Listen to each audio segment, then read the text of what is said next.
This lecture we are going to study chapter 10 of class 6, that is mensuration. तो first of all सबसे पहली चीज जो है जो हमें जाननी है वो ये है कि मेंसुरेशन होता क्या है. ठीक है, तो ये मैथमेटिक्स की एक ब्रांच है that deals with geometrical shapes.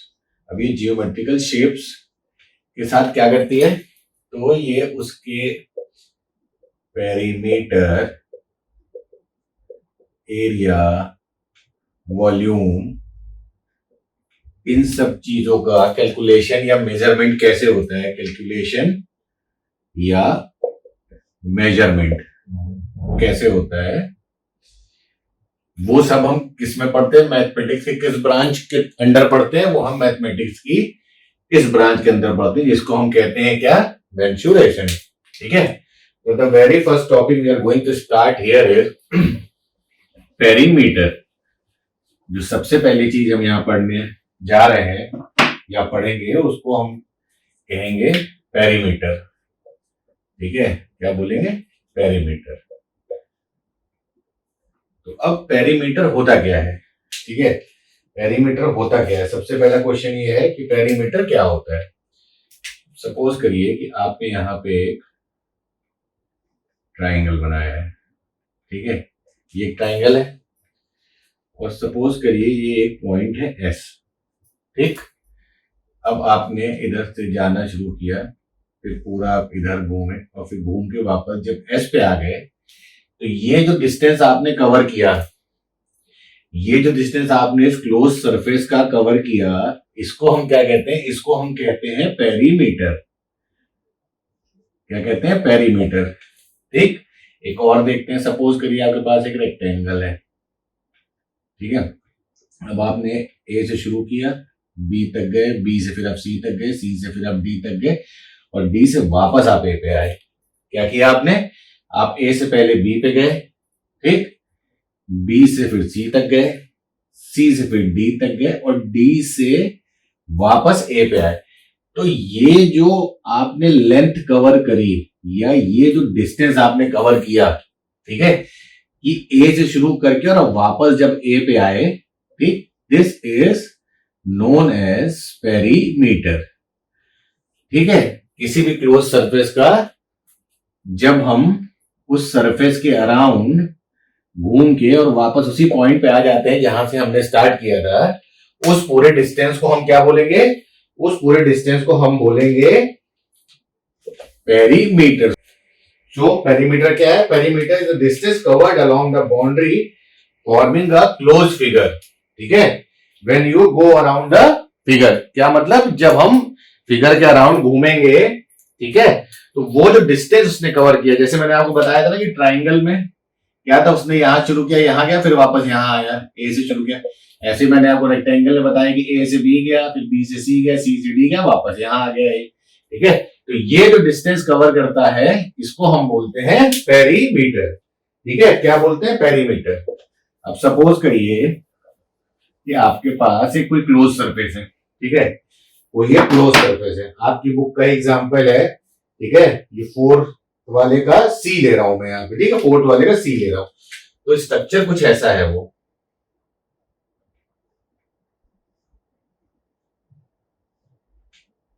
कुछ ऐसा स्ट्रक्चर है. ठीक है, अब इसको हम नंबरिंग कर देते हैं, A B C D E F G H I J K N L. ठीक है, अब सपोज करिए यहां पे जे से 3m, ये मान लीजिए 5m, ये मान लीजिए 2m. ठीक है, ये मान लीजिए 4m है, दिस इज 4m, 5m, ठीक, 3m, 5m, 4m, 2m, 4m and this is again 5m. ठीक है, अगर अब आपसे पूछ रहा है कि इसका पेरीमीटर क्या है, ठीक, तो इस फिगर का पेरीमीटर क्या होगा, इस फिगर का पेरीमीटर होगा A B plus B C plus C D plus DE plus EF plus FG plus GH, ठीक है। फिर GH के बाद HI, फिर प्लस क्या करेंगे IJ के बाद KJ के बाद KL के बाद LK। क्या कहा था मैंने आपसे, जिस पॉइंट से स्टार्ट करेंगे उसी पॉइंट पे वापस आ जाएंगे, ठीक है। जिस पॉइंट से हमने स्टार्ट किया उसी पॉइंट पे हम वापस आ गए। अब AB की वैल्यू रख दिया हमने 2, ऐसे BC की रख दिया 4, इसकी 5, ठीक है। ऐसे ही DE इन सब की रख के और इसको टोटल करके जो हमारा आंसर आएगा, ठीक है, जो भी हमारा आंसर आएगा वही इस फिगर का पेरीमीटर होगा, ठीक है। समझ गए आप? ऐसे ही समझ लीजिए, अगर इसका पेरीमीटर निकालना है तो मान लीजिए इसकी जो लेंथ है तो कैसे लिखेंगे, ए बी से आपने ए से शुरू किया तो ए से बी गए, बी से सी गए, सी से डी गए, डी से वापस एडी पे आ गए, डीए पे आ गए, ठीक है। तो इसका सम जो होगा और इक्वल टू जो आंसर आएगा वो हमारा क्या हो जाएगा, पेरीमीटर हो जाएगा। सिमिलरली ट्राइंगल में भी हमने ऐसे ही किया था, ठीक है। जब वापस हम ए पे आ जाएंगे, इन सबका सम निकालेंगे, जो डिस्टेंस कवर होगा वापस आए वही होगा पेरीमीटर, ठीक।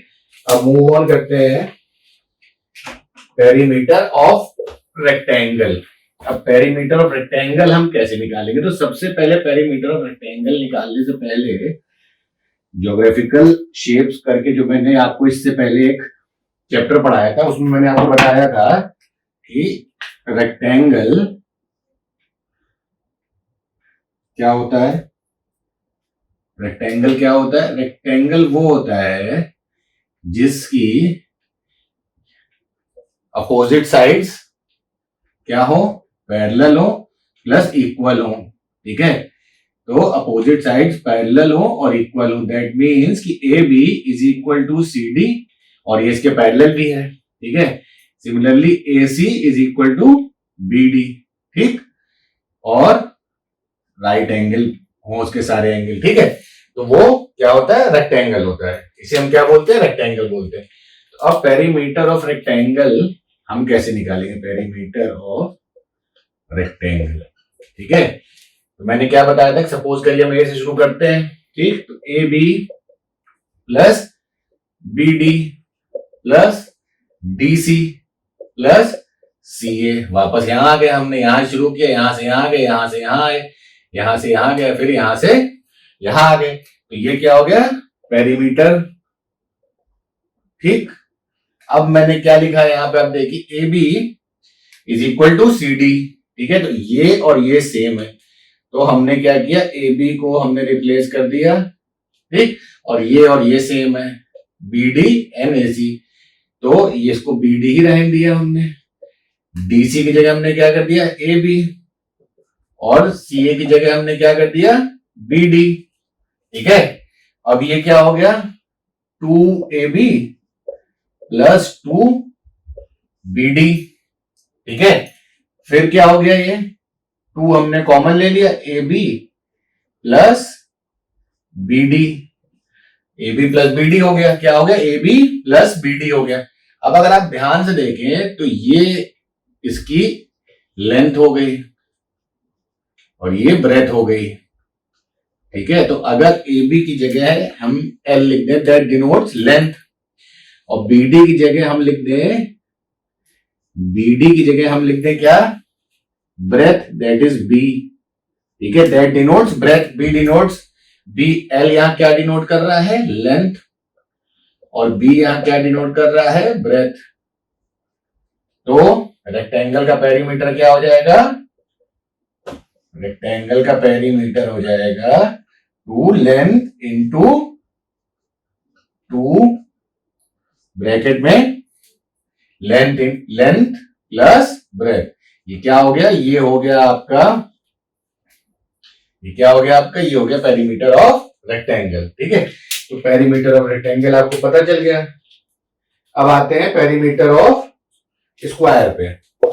अब स्क्वायर का पेरीमीटर कैसे नहीं है, तो स्क्वायर क्या होता है, स्क्वायर के चारों साइड्स जो होते हैं वो इक्वल होते हैं। स्क्वायर में क्या होता है, स्क्वायर के चारों साइड इक्वल होते हैं और पैरेलल साइड एक दूसरे के अपोजिट। देखिए ये हो गया आपका square, that is A B C D.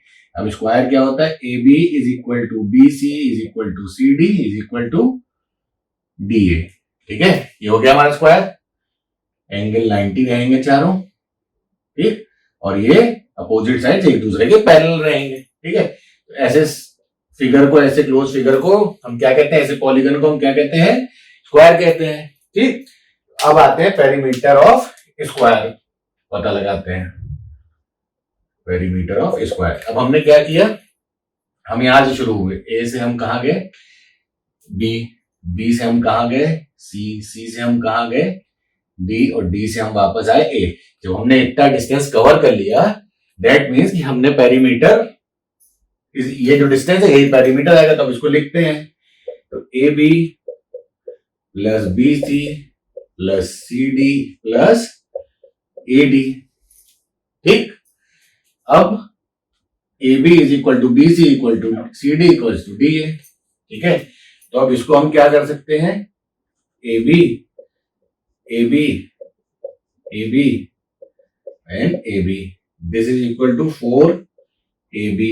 अब अगर ए को, ठीक है, ए बी को हम ए से डिनोट कर दें, ठीक है, दैट इज इसकी साइड का लेंथ जो हो गया वो ए है। ठीक है, ए है। ठीक, तो चारों साइड का ए हो गया, तो दिस इज 4a। तो पेरीमीटर ऑफ स्क्वायर, ठीक है, अगर आपको स्क्वायर का एक साइड दिया है और उसका पेरीमीटर निकालना है तो दैट इज 4a। ठीक है, और अगर रेक्टेंगल का दिया है लेंथ और ब्रेथ, तो लेंथ और ब्रेथ को उसको प्लस कर देंगे और फिर उसका 2 से मल्टीप्लीकेशन कर देंगे, जो आंसर आएगा वही रेक्टेंगल का पेरीमीटर होगा। ठीक है, क्या होगा, वही रेक्टेंगल का पेरीमीटर होगा। अब the thing that one should always keep in mind is कि जब हम स्क्वायर का, सॉरी, जब हम रेक्टेंगल का पेरीमीटर निकालते हो, ठीक है, और उसकी लेंथ और ब्रेथ हमको दी हो, क्या, उसकी लेंथ और ब्रेथ हमको दी हो, ठीक है, तो जो हमको नोटिस रखना है, जो चीज हमें दिमाग में रखनी है वो ये रखनी है कि यूनिट जो हो उसकी, ठीक है, ब्रेथ की जो यूनिट हो, लाइक अगर सपोज करिए कि यहां दिया है 15 मीटर, ये दिया है 10 मीटर, ब्रेथ दिया है 10 मीटर्स एंड हमें लेंथ दी है 15 मीटर्स। ठीक है, तो ये यूनिट जो है ये हमेशा सेम होनी चाहिए। सपोज करिए कि अगर हमें लेंथ इसकी दी है 15 सेंटीमीटर में और ये दिया है हमको मीटर में, ठीक है, तो सबसे पहले हमें इन दोनों में से किसी एक को, अगर मान लीजिए सेंटीमीटर है, ठीक है, तो या तो हमें सेंटीमीटर को मीटर में चेंज करना पड़ेगा या इस मीटर को सेंटीमीटर में चेंज करना होगा। ठीक है, ये चीज हमेशा ध्यान रखिएगा। ठीक,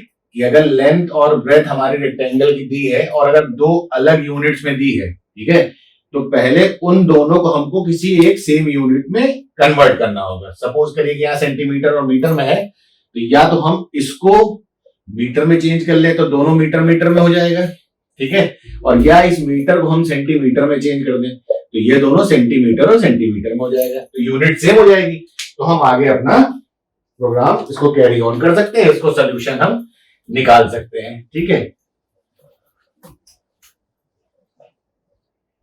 अब क्या है, अब एक रेगुलर क्लोज्ड फिगर होता है, रेगुलर क्लोज्ड फिगर। अब रेगुलर क्लोज्ड फिगर हम किसे कहते हैं, तो किसी भी फिगर का, ठीक है, जिसके साइड्स सेम हो, साइड्स की लेंथ सेम हो, ठीक है, साइड्स सेम हो, ठीक, और उनका एंगल भी सेम होगा, ऐसे फिगर्स को हम क्या कहते हैं, ऐसे फिगर्स को हम कहते हैं रेगुलर क्लोज्ड फिगर।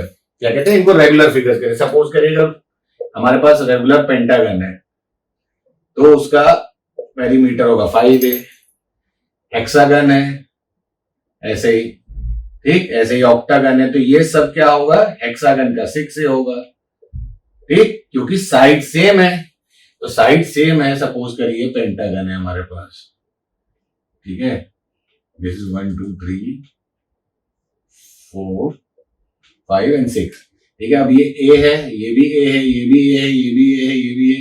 तो जैसे हमने स्क्वायर का निकाला था कि यहां से यहां गए, यहां से यहां गए, यहां से यहां गए, यहां से यहां, यहां से यहां, और फिर यहां जब वापस आए तो हमने क्या किया, ए प्लस ए, फिर प्लस ए, फिर इस पे आए प्लस ए, फिर हम यहां से यहां मूव किए प्लस ए, फिर यहां से यहां मूव किए प्लस ए, तब हम फाइनली यहां पे पहुंच गए जहां से हमने शुरू किया था।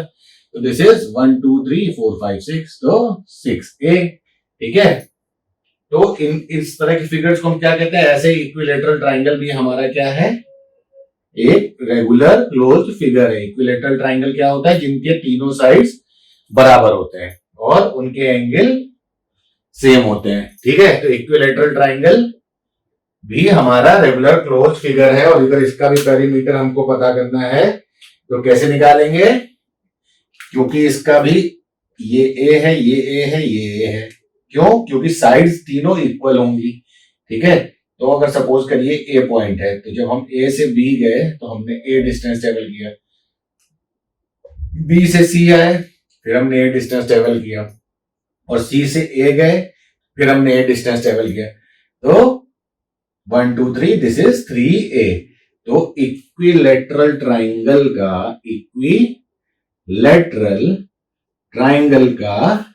पेरीमीटर क्या होगा, 3a होगा, ठीक है। क्या होगा, 3a होगा, ठीक। ये इतना यहां तक आप लोगों को समझ में आ गया। अब मूव ऑन करते हैं फर्दर, देखते हैं आगे अब क्या हमें पढ़ना है। तो अब इतना समझने के बाद जब हम आगे बढ़ेंगे तो हम आएंगे एरिया पे, ठीक है। और इस चैप्टर में खाली हम पेरीमीटर एंड एरिया के बारे में पढ़ेंगे। तो पेरीमीटर हमने पढ़ लिया, ठीक है। अब हम आते हैं इस पे, एरिया पे, ठीक है। तो एरिया, अब सपोज करिए कि आपके पास एक रेक्टेंगल है that is 5 centimetre in length and 3 centimetre in breadth, ठीक है। क्या है, 5 सेंटीमीटर लेंथ है और 3 सेंटीमीटर उसकी ब्रेथ है। अब सपोज करिए कि हमने ग्राफ पेपर लिया जो 1 सेंटीमीटर इंटू 1 सेंटीमीटर का है, ठीक है। तो अब ऐसे देखिए, ये ग्राफ पेपर है,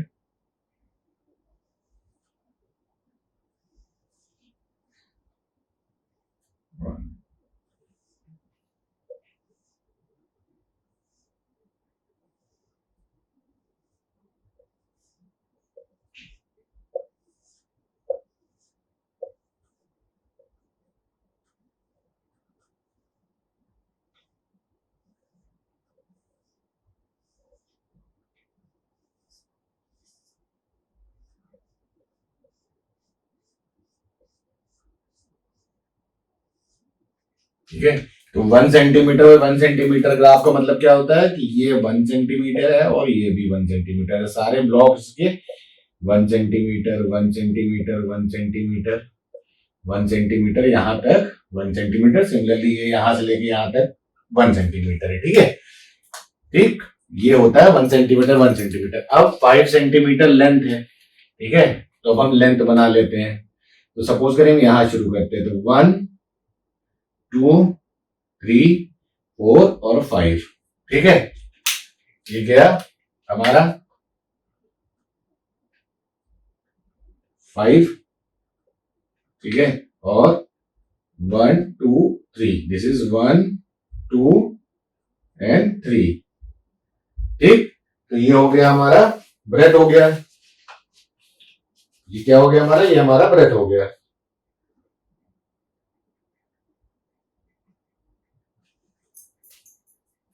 ऐसे ही इसको इधर बढ़ाया और इसको ऐसे किया है, तो this is 5 centimetre, this is 3 centimetre, this is 1 2 and 3, ठीक है, हो गया। अब इसका जब एरिया फाइंड करना, तो एरिया होता क्या है पहले तो ये समझिए। तो एरिया क्या हुआ, एरिया वो हुआ, वो सरफेस हुआ जो इस रेक्टेंगल के अंदर एनक्लोज्ड है, यानी कि इतना एरिया। एरिया हम किसे कहते हैं? एरिया क्या होता है? एरिया वो होता है, वो सरफेस होता है जो एक फिगर के अंदर, या जो एक फिगर एनक्लोज्ड करता है। ठीक है, मतलब कोई एक फिगर है, सपोज करिए एक फिगर है, ठीक, तो इसके अंदर का ये जो एरिया है, ये जो जगह है जो इसने अपने अंदर घेर लिया है, जिसको अपने अंदर कर लिया है, ठीक है, इसको हम क्या बोलते हैं? एरिया बोलते हैं। ऐसे है, तो ये क्या है? ये एरिया है, ये फिगर है, फिगर के अंदर का जो सरफेस है जो इसने इनक्लोज कर लिया है, इस लाइन, इन तीन लाइन के अंदर जो एरिया इनक्लोज हो गया है उसको हम क्या बोलते हैं? एरिया बोलते हैं। जो सरफेस इन तीन लाइन के अंदर इनक्लोज हो गया उसे हम क्या बोलते हैं? एरिया बोलते हैं। सिमिलरली मान लीजिए ऐसे कुछ है, ठीक है, तो इस फिगर के अंदर ये जो एरिया इनक्लोज हो गया है, इनक्लोज हो गया मतलब ये जब फिगर हमने बनाया तो इसके अंदर का जो हिस्सा है, इसके अंदर का जो हिस्सा है जो इस लाइन के अंदर है, पूरे इस फिगर के अंदर, उसको हम क्या बोलते हैं? उसको हम बोलते हैं एरिया। ठीक है, क्या बोलते हैं? एरिया। अब इसको सॉल्व करने का तरीका क्या है? अब इसको जब हम ग्राफ पेपर में रखते हैं तो हम देखते हैं कि इसमें हमें तीन तरह की चीज मिलेगी। क्या मिलेगी? एक तो हमको पूरा ये ऐसे एक बॉक्स मिल सकता है, पूरा कंप्लीट है जो इस फिगर के अंदर छुपा हुआ है, ठीक है, तो उसको हम क्या काउंट करेंगे? उसको हम काउंट करेंगे 1। ठीक, फिर ऐसा हो सकता है कि हमको खाली आधा मिले ऐसे, ठीक है, क्या मिले हमको? आधा मिले सिर्फ ऐसे। तो जब हमको हाफ मिलेगा तो उसको हम काउंट कैसे करेंगे? उसको हम काउंट करेंगे हाफ। ठीक, अब एक तीसरा हो सकता है। तीसरा क्या हो सकता है? अब एक हमारे पास तीसरा हो सकता है। तीसरा ये हो सकता है कि जब हम एरिया इनक्लोज कर रहे हैं ग्राफ पे तो हमको कुछ ऐसा मिल रहा है, that is less than half. क्या है? Less than half. तो इसको हम क्या करते हैं? इसको हम इग्नोर कर देते हैं। तो इसको हम इग्नोर कर देते हैं, मतलब 0 मान लेते हैं। ठीक, इस पे हम ध्यान ही नहीं देते। अब आते हैं लास्ट पे। लास्ट ऐसा हो सकता है कि हमारा इतना एरिया कवर करा हो ग्राफ पे किसी फिगर ने। इसका क्या मतलब है? कि हाफ से ज्यादा, हाफ से ज्यादा लेकिन पूरे से कम, that is more than half. ठीक, लेकिन लेस देन 1। ठीक, ये फिगर क्या है? This is more than half, इसको कवर किया हुआ है, लेकिन लेस देन 1 मतलब पूरा नहीं कवर किया है लेकिन आधे ज्यादा कवर किया। इसको हम काउंट करेंगे 1। ठीक है, इसको हम काउंट करते हैं 1।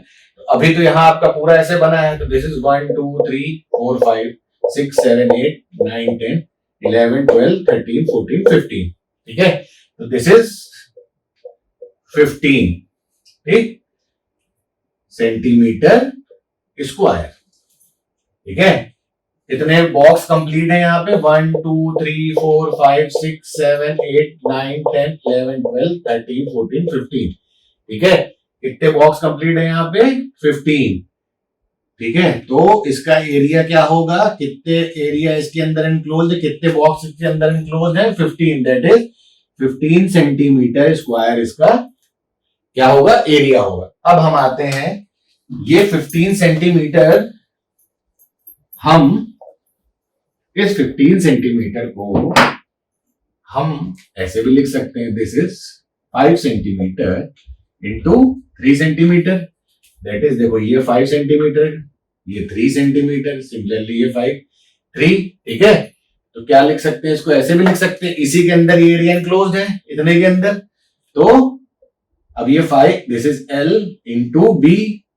ठीक है, तो area of rectangle is equal to length into breadth. ठीक है, area of rectangle is equal to length into breadth. ठीक, तो अब हम क्या लिखेंगे? जब एरिया और आगे लगेगा unit, that is centimetre square, क्योंकि यहां पे हम सेंटीमीटर बात कर रहे हैं, अगर मीटर में होता तो मीटर स्क्वायर लगता, और सिमिलरली जैसे हमने पेरीमीटर में ध्यान दिया था कि जो हमारी यूनिट्स होंगी लेंथ और ब्रेथ की, ठीक है, वो सेम होनी चाहिए। अगर वो डिफरेंट है तो या तो हम ब्रेथ को लेंथ में चेंज करेंगे, लेंथ की यूनिट में चेंज करेंगे, या लेंथ की यूनिट को ब्रेथ की यूनिट में चेंज करेंगे। यूनिट हमेशा सेम होगी तभी हम आगे प्रोसीड करेंगे, चाहे हमें पेरीमीटर निकालना हो चाहे एरिया निकालना हो, ठीक। और similarly based on this only, ठीक है, अगर हमको स्क्वायर का एरिया निकालना है, ठीक है, तो स्क्वायर का एरिया जब हम निकालेंगे इसी मेथड पे बेस्ड, तो हम ये पाएंगे कि area of square is equal to A square, ठीक है। ए स्क्वायर क्यों? क्योंकि उसकी लेंथ एंड ब्रेथ दोनों क्या होती है, सेम ही होती है, ठीक है। तो सपोज करो कि अगर उसकी लेंथ ए है और ब्रेथ भी ए है तो that is equal to A square, ठीक है ना। एरिया ऑफ स्क्वायर कैसे निकालेंगे? बेस्ड ऑन दिस, ऐसा ही समझ लीजिए, सेम है, बस स्क्वायर में डिफरेंस क्या होता है कि उसके चारों साइड्स बराबर होते हैं, ठीक है। तो अब अगर उसका निकालना है तो उसका क्या लेंथ इनटू ब्रेथ है, एल भी उसका ए है और बी भी उसका ए है, तो दैट इज ए स्क्वायर। तो एरिया ऑफ द स्क्वायर क्या होता है? एरिया ऑफ द स्क्वायर होगा ए स्क्वायर। यूनिट जो भी होगी, चाहे सेंटीमीटर चाहे मीटर, जो भी होगी वो स्क्वायर में होगी, ठीक है। तो आपका एरिया ऑफ द स्क्वायर आपको निकालना आ गया। सिमिलरली ऐसे ही रेक्टेंगल का निकाला आपने एरिया और स्क्वायर का निकाल लिया। एंड विद दिस हमारा आज का टॉपिक एंड होता है। अब हम मिलेंगे नेक्स्ट क्लास में। इस क्लास से लेके कोई भी रिलेटेड प्रॉब्लम हो या आपको कोई भी क्वेश्चन पूछना हो तो आप मुझे कमेंट करके बताएं, मैं आपका कमेंट पढ़ के तुरंत ही जवाब देने की पूरी कोशिश करूंगा। Till then stay safe, be at home, take care, bye bye, will see you in next class.